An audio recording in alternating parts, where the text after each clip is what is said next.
All right, welcome back. You ready to dive into something really fundamental to philosophy? Absolutely. Always up for a good philosophical challenge. Today, we're tackling assertion. It seems straightforward on the surface, just stating facts or beliefs, but as philosophers, we know there's always more lurking beneath. Oh, definitely. Assertion is absolutely central. Think about it. Arguments, claims, the pursuit of truth, it all hinges on this act of asserting things. Exactly. And for this deep dive, we're turning to a fantastic resource, the Stanford Encyclopedia of Philosophy, the SEPI, and their entry on assertion. It's a dense one, but it lays out the key issues and different philosophical perspectives really well. Right, and it's not just philosophers grappling with this. Linguists, logicians, they're all interested in how assertion works. So to start, the SEPI defines assertion as basically the act of claiming something is the case. Yeah, those everyday statements we make all the time. It's raining, that argument is flawed. I think this podcast is brilliant. Okay, maybe hold back on that last one, but you get the idea. We use assertion constantly to share information, to make our views known, to debate, to agree, to disagree. But the philosophical questions go deeper, right? What are we actually doing when we assert something? What makes it different from just uttering a sentence? Totally. And how does assertion relate to all these other ways we use language that aren't quite direct claims, like implying something or presupposing it? And what about the rules or norms of assertion? Are there specific conditions that need to be met for an assertion to be proper or permissible? These are the big questions we'll be wrestling with, and the SP lays out the different approaches really well. It distinguishes between descriptive accounts, which try to explain what assertion is, and normative accounts, which focus on what should be the case. And within those categories, there's another key distinction between content-directed views, looking at the relationship between the speaker and the content of their assertion, and hearer-directed views, focusing on the speaker's intentions towards their audience. Right. So get ready for a whirlwind tour of different philosophical takes on assertion. Buckle up. Let's dive in, starting with those descriptive accounts that are content-directed. So these theories really try to nail down the essence of assertion by looking at the connection between the person asserting and the information they're putting forward. Right. And one of the giants here is Gottlob Frege. Oh, Frege. Can't talk about philosophy of language without him popping up. Exactly. Now, Frege saw assertion as this outward sign of a judgment, but judgment, for him, wasn't just passively entertaining a thought, it was actively acknowledging it as true. So it's that crucial step, right? Going from just thinking about something to saying, yes, this is true. I hold this to be the case. And what's really interesting is how Frege connected this to truth value, whether a sentence is true or false. He saw truth value as the reference of a sentence. So when you assert something, you're essentially moving from the sense of the sentence, the thought it expresses, to its truth value. Like, the sky is blue. You're not just expressing the concept of a blue sky. You're saying, this corresponds to reality. It's true. And the Asset points out how this idea has been developed further to include possible worlds and propositions that change over time. Right. So it's not just, is this true, but is this true in this particular possible world? Or was this true at this specific time? Precisely. Assertion becomes about grounding those propositions within a specific context, like it was raining yesterday is only true if we're talking about the same location in the actual yesterday, not some hypothetical yesterday in a different dimension. Okay, so a common way to put it is that assertion presents the proposition as true, but this is where things get tricky, philosophically speaking. Because we need to differentiate this from simply stating the content of a declarative sentence, right? Yeah, like saying, it is true that water is wet. It's a declarative sentence. It presents a proposition. But is it really an assertion in the full-blown philosophical sense? That's the challenge. How do we define that act of presenting as true without just saying assertion is what makes something assertoric? We need a more nuanced understanding of the force behind an assertion. Exactly. And we need to distinguish it from things like guesses or hypotheses, which also present propositions, but with a different kind of commitment, right? Right. It's like saying, I hypothesize that aliens exist versus I assert that aliens exist. Both put forward a proposition, but the force, the weight behind them is different. This leads to the idea of assertion aiming at truth, which philosophers like Bernard Williams and Michael Dummett explored. The idea being that assertion has this inherent goal of stating what's true. It helps distinguish it from other ways we use language, like expressing opinions or giving commands which have different aims. Right. Like if I say close the door, my aim isn't to describe a state of affairs, it's to get you to do something. Precisely. And Williams uses this to talk about philosophical realism, which is super interesting. Oh, yeah. How does that connect? Well, if we consider moral statements like, it is wrong to steal, as assertions, we're implicitly saying there are objective moral facts that make them true or false. It's a realist stance. As opposed to a more subjective view where moral statements are just expressions of personal preferences or feelings. Exactly. So the very act of asserting, even in the realm of ethics, can have these deep metaphysical implications. It's fascinating. Okay, let's move on to another big name in philosophy of language, Robert Stallnaker and his cognitive model of communication. So Stallnaker moves us beyond just the individual speaker and their content to the broader context of a conversation.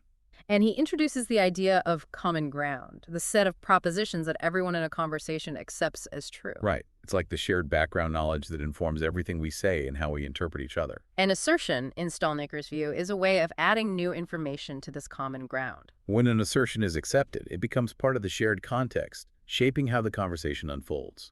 And he introduces the context set, too, which is basically all the possible worlds that are consistent with the common ground. It gets a bit technical, but the main point is that assertion, for Stallnaker, isn't just an isolated act. It's part of this dynamic interplay of shared understanding. And he has these 3 specific rules for assertion that get into the nitty-gritty of how it all works. Right, and it's super insightful for thinking about how language actually functions in real conversations. But this SCP points out that Stallnaker's model doesn't totally separate assertion from things like assuming or conjecturing. Yeah, because those can also introduce propositions into the common ground, at least temporarily, but they don't necessarily have the same weight as a full assertion of belief. Like saying, let's assume, for the sake of argument, that time travel is possible. Right. It's part of the conversation, but we're not claiming it's actually true. Now, there's another cognitive account from Erkki Pagan. He defines assertion as an utterance that is prima facie informative. Prima facie, meaning at first glance or on the surface. So what's the core idea there? Pagan focuses on this complementary relationship between the speaker and the hearer.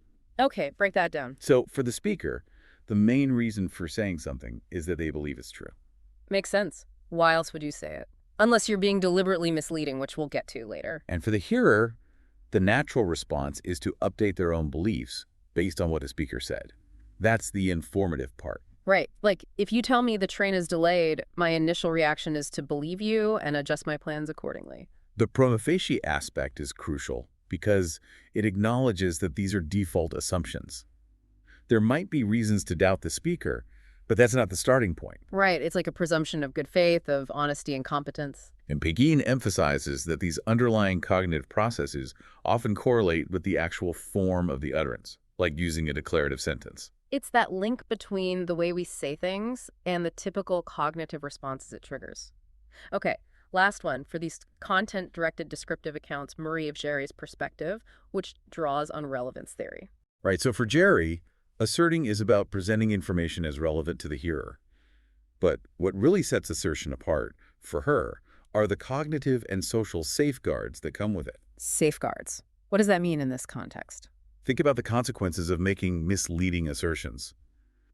We're held accountable, right? People can challenge us, question our evidence, even damage our reputation if we're caught saying things that aren't true. That's a social safeguard. It's like a built-in system of checks and balances. Exactly. And cognitively, hearers can not only accept the content of an assertion, but also think about the speaker's beliefs and intentions behind it. They can engage in meta-representation. Like, why is she telling me this? Does she really believe it, or is she trying to manipulate me? Precisely. And these safeguards, Jerry argues, are part of what defines an assertion and distinguishes it from other ways information gets passed around. So it's not just about the content being relevant, but about this whole system of accountability and metacognitive awareness that surrounds it. Okay, that covers those content-directed views. Let's switch gears now and look at the hearer-directed descriptive accounts, where the focus is on the speaker's intentions towards their audience. Right. So one of the main ideas here is that assertion expresses belief. This goes back to Kant, even. Makes sense. When we assert something, we are in some way communicating our belief in it. But how exactly do we understand this expressing? Right. Is it just a causal thing, like I believe it, therefore I say it? What about insincere assertions where I might say something I don't actually believe? This is where things get more nuanced. Bach and Harnish, who we mentioned before, argue that even insincere assertions function as evidence for the speaker's purported belief. Purported, meaning what they're claiming or presenting themselves as believing. Right. And they introduce this idea of a reflexive intention, or our intention, where the speaker wants the hearer to take the utterance itself as a reason to believe that the speaker holds that belief. So even if I'm lying, I'm still trying to create the impression that I believe what I'm saying. Exactly. And that act of creating the impression, that's what constitutes the assertion, even if the underlying belief isn't actually there. Clever, but it seems to assume quite a lot of cognitive sophistication on the speaker's part. That's true. Bernard Williams offers a different take. He says sincere assertion is this more direct expression of belief, while insincere assertion is about getting the hearer to take it, that you have the belief. More straightforward, but it might not capture the complexities of really sophisticated deception, like double bluffs or when the speaker knows the hearer knows they're lying. Yeah, there are definitely limitations. So we also have this more neutral view from Max Black and Donald Davidson. They say that in asserting something, you're simply representing yourself as believing it. So it's not necessarily about actively trying to convince the hearer, but just about how the act of asserting implicitly conveys a certain stance about your own belief. Right. It's like wearing a badge that says, I believe this, whether or not you actually do. And then there's the even stronger claim from Unger and Slow that you're representing yourself as knowing the proposition. Which ties into G.E. Moore's observation that we typically imply we know what we assert. Like if I say it's raining, it's implied that I have some basis for that claim, not just a random guess. And it makes sense intuitively. Assertion feels like it carries more weight than just expressing a belief. It's like saying, I'm not just guessing, I have good reason to believe this. But philosophically, we need to be careful about what representing oneself as knowing actually means. How is it different from just representing the world as being a certain way? Tricky stuff. And this brings us to Moore's paradox, that classic head-scratcher. It's raining, but don't believe it's raining. Moore's paradox. It's logically possible, but it sounds so weird. Exactly. And Moore himself said this weirdness comes from a clash between the assertion and the implied belief. Like, you're saying it's raining, which implies you believe it, but then you explicitly say you don't believe it. It highlights that deep link between assertion and belief, even if it's a complicated one. Okay, let's move on to accounts that really put communicative intentions front and center. This is where Paul Grice comes in. He's famous for his analysis of meaning in terms of intentions. And he applied this to assertion too, right? Yeah. He said assertion involves these layers of intention. The speaker wants the hearer to believe the proposition, to recognize that the speaker wants them to believe it, and for their belief to be based, at least in part, on recognizing that intention. It's like a game of recursive mind reading. In a way, yes. But this account runs into a problem with sneaky intentions. What are those? It's when the speaker has all those Gricean intentions, but also intends for the hearer not to recognize them, like subtle manipulation, where you're trying to get someone to believe something without them realizing you're guiding them towards that belief. So Grice's account seems a bit too neat and tidy to capture all the messy ways we actually use language. That's right. Strawson tried to fix this by adding another layer of intention, wanting the hearer to recognize the third intention, but it gets pretty convoluted. And it might lead to this infinite regress of intentions, which is philosophically problematic. So to avoid that, we have the idea of reflexive intentions developed by Searle and others. Right. The idea being that you're not trying to get the hearer to believe something about your intention specifically, but rather you're intending to be understood via their recognition of your intention to be understood. It's more about the shared understanding that communication is happening, that we're both in on the game. Exactly. And Searle links this to social institutions and rules, which is a whole other philosophical can of worms. Right, because language isn't just about individual intentions. It's embedded in these social practices and norms. But even these reflexive intention accounts have been criticized, notably by Sperber and Wilson, the relevance theory folks. What did they object to? They argued that it leads to an infinite regress of intentions, which is psychologically implausible. It's like an intention to have an intention to have an intention, and so on. It does get a bit absurd when you put it like that. It makes you wonder if we're overthinking this whole assertion thing. Perhaps. Okay, we've covered a lot of ground with the descriptive accounts. Now let's delve into the normative accounts, which focus on what should be the case when we make assertions. Right, so now we're not just trying to understand what assertion is, but what the rules or standards are that govern its proper use. And the SP highlights this shift in focus from description to prescription. It's where much of the contemporary debate around assertion lies. And these normative accounts often focus on the epistemic conditions for assertion, right? Like, what do you need to know or be justified in believing in order to properly assert something? Precisely. And one way to approach this is by thinking about specific norms of assertion, rules that outline what's permissible or required.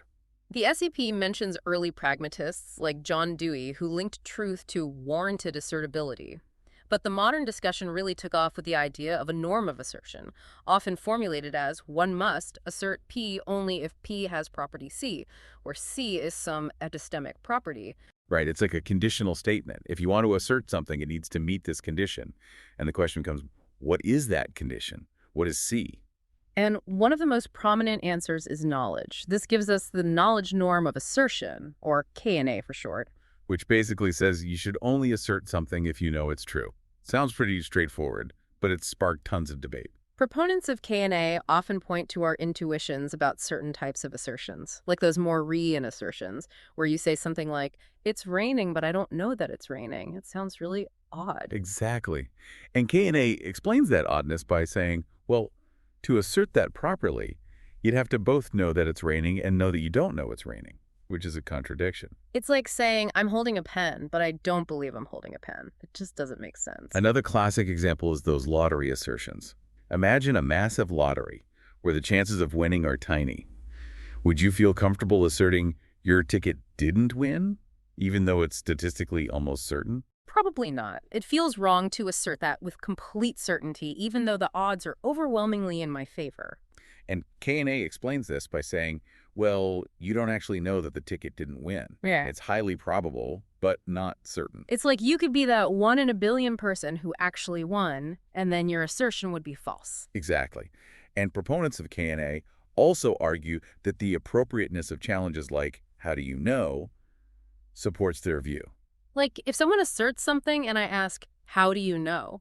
That's a perfectly legitimate question. Because if we're only allowed to assert what we know, then it's reasonable to assume the speaker has that knowledge and to ask for their justification. Okay, but K&A has its critics, right? Like, a lot of critics. Oh yeah, it's been challenged from all sides. One argument is that the same intuitions K&A uses can be explained by other norms, like a norm of justification. So maybe the weirdness of those Morian and lottery assertions isn't about lacking knowledge, but about lacking sufficient justification to make the claim. Right. And maybe those conversational challenges are just part of general conversational norms, not specifically tied to knowledge. Like, even if I assert something I know to be true, you might still ask, are you sure? Just to double check, or because you're surprised? Precisely. And there are these tricky counterexamples to K&A, like Gittard assertions and unlucky assertions. Gittard assertions are those cases where you have a justified true belief, but it doesn't quite count as knowledge because of some lucky coincidence. Like you see a clock that says it's 2 p.m., and you believe it's 2 p.m., but unbeknownst to you, the clock stopped working hours ago. So your belief is true and justified based on what you see, but it doesn't feel like you truly know it's 2 p.m. And K&A would say you shouldn't assert it's 2 p.m. in that case because you don't actually know it. But intuitively, it doesn't seem wrong to assert that. You have good reason to believe it, even if it's accidentally true. And then there are unlucky assertions, where you have strong reasons to believe something, but it turns out to be false due to unforeseen circumstances. Like, you check the weather app and it says it's sunny, so you assert it's a beautiful day outside.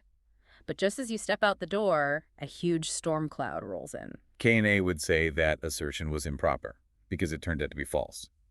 But you had good reason to believe it at the time. So these cases challenge K&A because it seems too strict. It demands not only knowledge, but also that the asserted proposition turns out to be true, which isn't always within our control. Exactly. And some proponents of K&A have tried to wiggle out of these problems by shifting the focus to the hearer.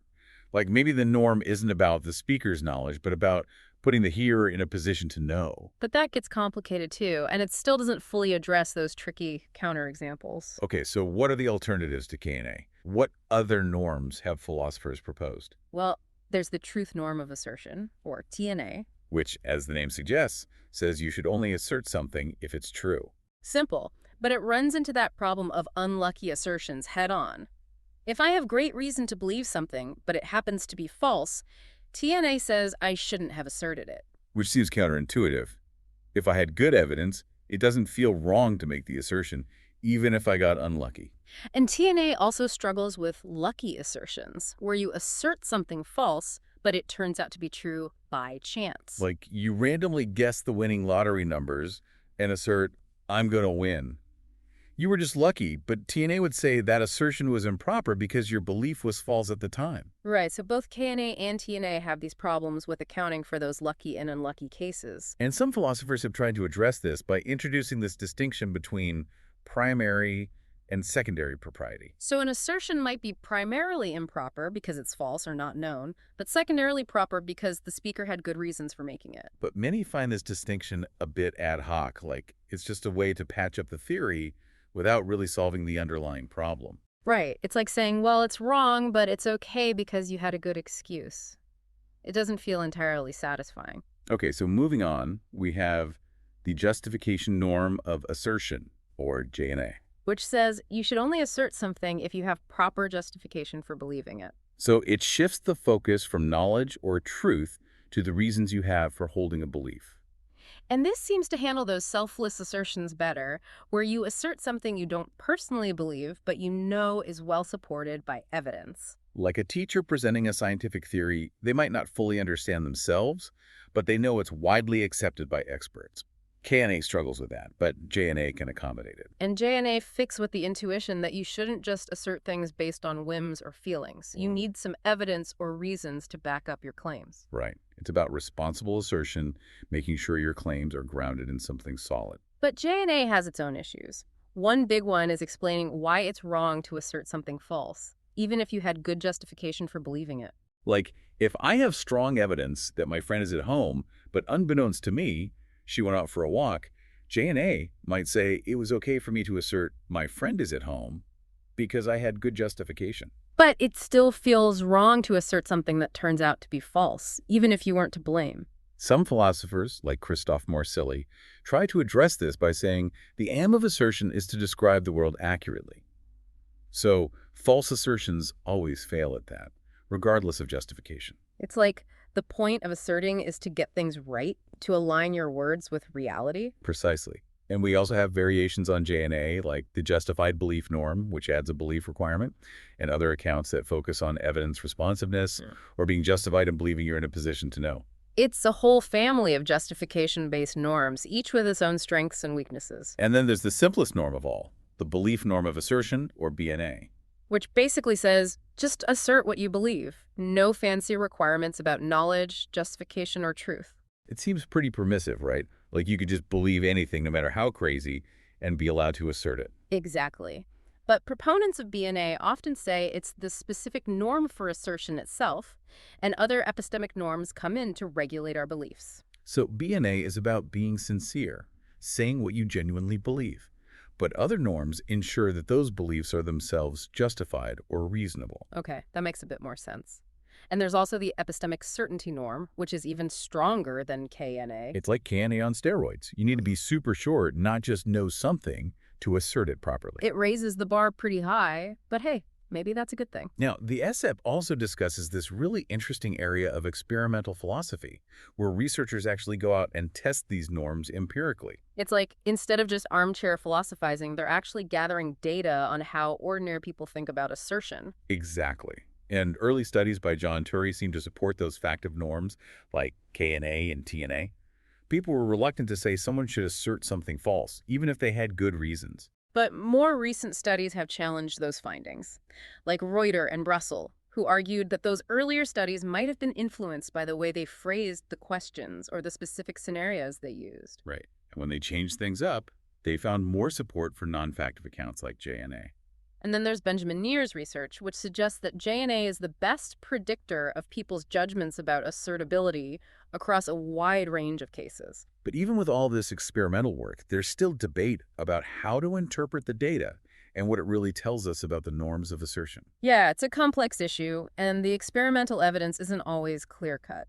But it's really exciting to see philosophy engaging with empirical research like this. It's a new way of approaching these age-old questions. Okay, before we move on to the here-directed normative accounts, let's touch on the role of conventions in assertion. So this is about whether there are social rules or conventions that determine how we use language to make assertions. Like, J.L. Austin argued that a lot of what we do with language is conventional, and he pointed to performative utterances as examples. Right, those utterances where you're not just saying something, you're doing something by saying it. Like, I promise to be there, or I now pronounce you husband and wife. And Dummett and Searle argued that there are conventional links between sentence types and illocutionary force, like declarative sentences are typically for assertions, interrogatives for questions, and so on. So the idea is that there are these established rules that govern how we use different forms of language to perform different speech acts. But this conventionalist view has been challenged. Like, Strawson pointed out that we can make assertions without using those standard forms. What? You can issue a warning using a declarative sentence, for example. And Davidson and Bach and Harnish argue that no conventional sign can be a foolproof indicator of illocutionary force, because you could always be insincere or joking or acting in a play. Right, context matters a lot. And Williamson even argued that rule-governed speech acts, like assertion, can't be conventional in the traditional sense. It's a complex issue, and the role of conventions in assertion is still debated. But it's an important piece of the puzzle. Okay, let's move on now to those here-directed normative accounts, which focus on the commitments involved in assertion. Right, so instead of looking at the speaker's knowledge or justification, these accounts emphasize the social obligations and expectations that come with asserting something. One way to think about this is through the idea of commitment as accountability, where the focus is on the negative consequences if your assertion turns out to be false. Like, if I assert something and it turns out to be wrong, I might be blamed, or my reputation might suffer. It's about being held responsible for what you say. And as some philosophers even argue that assertions are like guarantees or assurances to the hearer. But it's not always clear what exactly is being guaranteed. Is it the truth of the proposition itself, the speaker's justification, or something else? Another perspective is commitment to act, where the focus is on the speaker's expected behavior after making an assertion. Like, if I assert I'm going to the store, it creates an expectation that I'll actually go to the store. And if I then say, actually, I changed my mind, or I just stay home, it seems like I've violated some kind of commitment. Now, Brandom has this really influential view on commitment. He says that by asserting something, you commit to defending it if challenged.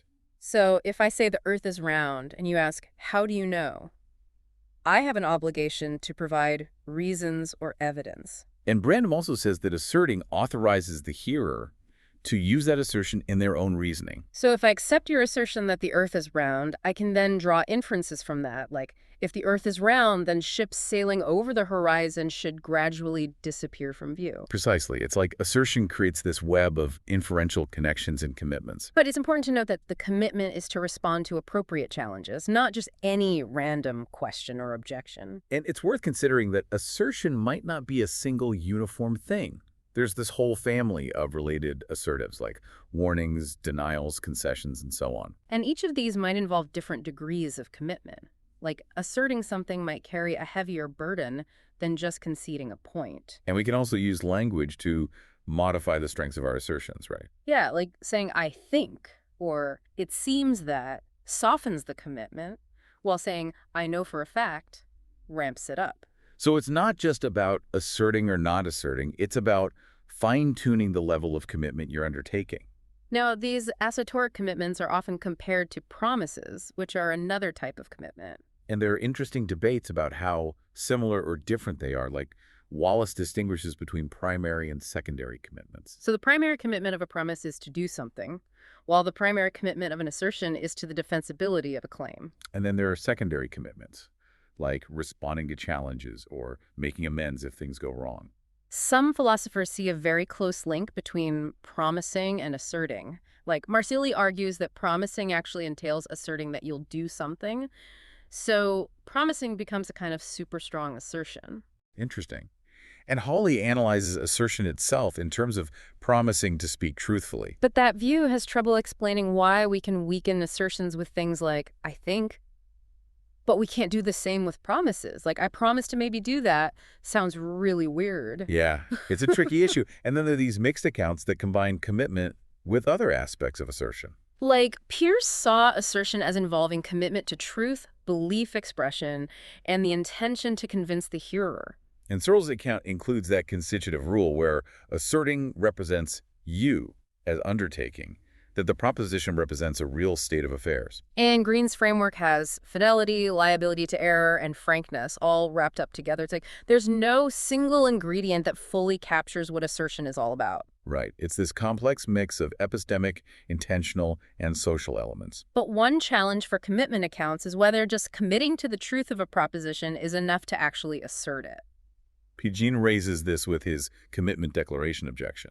Right, like if I say, I hereby commit myself to the truth of the proposition that it's raining, it doesn't feel like I've actually asserted that it's raining. It's more like a metalinguistic statement, a declaration of intent, not a claim about the weather itself. And this raises questions about whether commitment alone is enough to capture the essence of assertion. Maybe there's something more to it, something about